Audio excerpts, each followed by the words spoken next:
Hello and welcome. My name is Daniel Friskin. I'm a partner of O'Brien Palmer with 20 years experience in insolvency. Today I wanted to provide you with a case study around the successful restructuring of a business which was facing an ATO wind-up. Provide you with some understanding as to the power of the administration process and the ability to legally restructure your company debts by way of a deed of company arrangement. First up, what is a voluntary administration?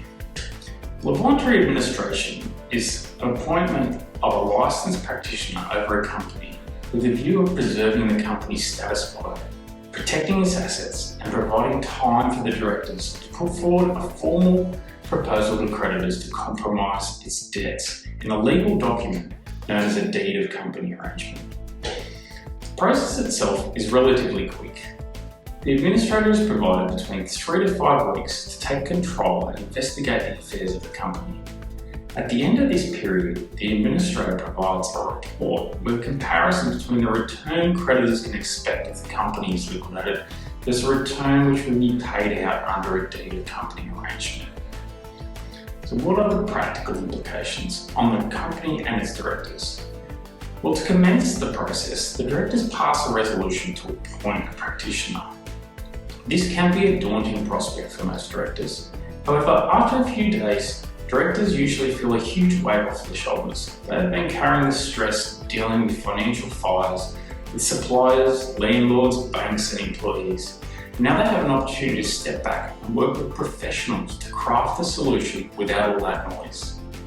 After making the resolution, directors' powers are suspended and the administrator takes full control of the company's trade and assets. Effectively, we stand in the shoes of the director. During the administration, there is a moratorium or stay to any enforcement actions against the company and its directors for personal guarantees. This provides a certainty to the company that it can continue to trade its business and provide time for the directors to propose a deed of company arrangement.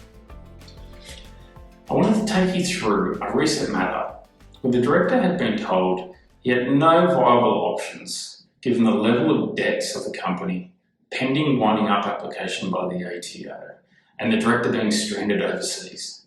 Ultimately, I was able to hand him back a company with no debts, no legal proceedings, and a business in a much better position.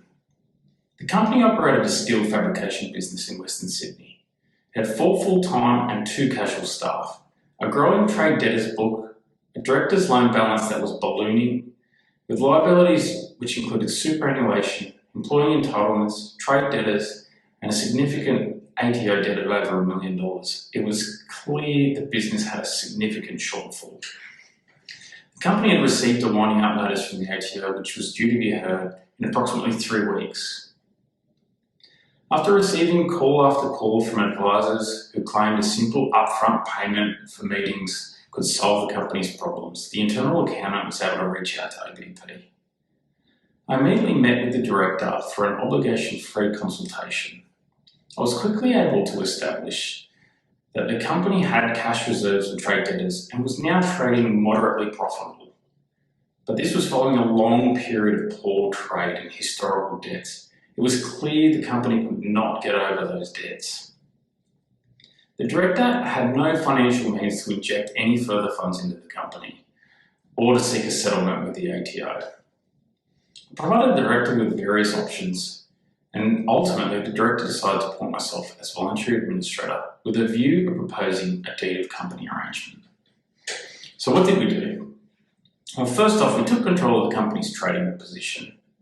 We brought in a manager to assist with the day-to-day running of the business in the absence of the director.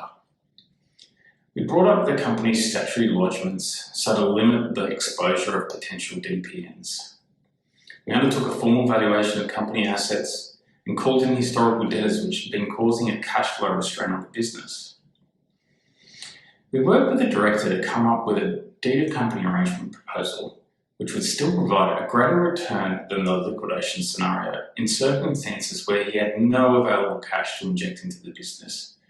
So how do you propose a deed of company arrangement when the director has no capacity to inject funds? Well, here's the proposal that was put to creditors. The company's historical debtors and cash at bank would form the foundation of the deed. The director had a number of work cars in his personal name, which would be transferred to the company and sold to enable a release of funds for working capital. Related party creditors would forego receiving a dividend, which would provide a greater return to trade creditors in the ATO. Employees agreed to defer their annual leave payments and receive payment in the ordinary course of their employment. And the director provided an undertaking to the taxation office that he would continue to make lodgements on time and report to the administrator on a quarterly basis. If the company would be liquidated, it was clear the director had no financial capacity to meet potential voidable claims, such as insolvent trading, or to repay loan liability accounts. The company would have a significant exposure to its landlord for breaching its lease, which we estimated would be in excess of $300,000, and related parties would be claiming for around $250,000 of unpaid works.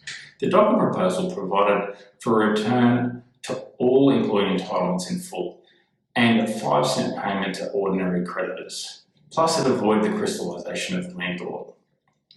So how did the meeting of creditors go? Well, the ATO took a pragmatic approach to the proposal. The administrator was able to show the following outcomes. The business was now trading profitably. Management was installed to assist whilst the director was stranded overseas. Employee entitlements would be met in full, and there would be a continuation to now 5 full-time staff and 2 casuals.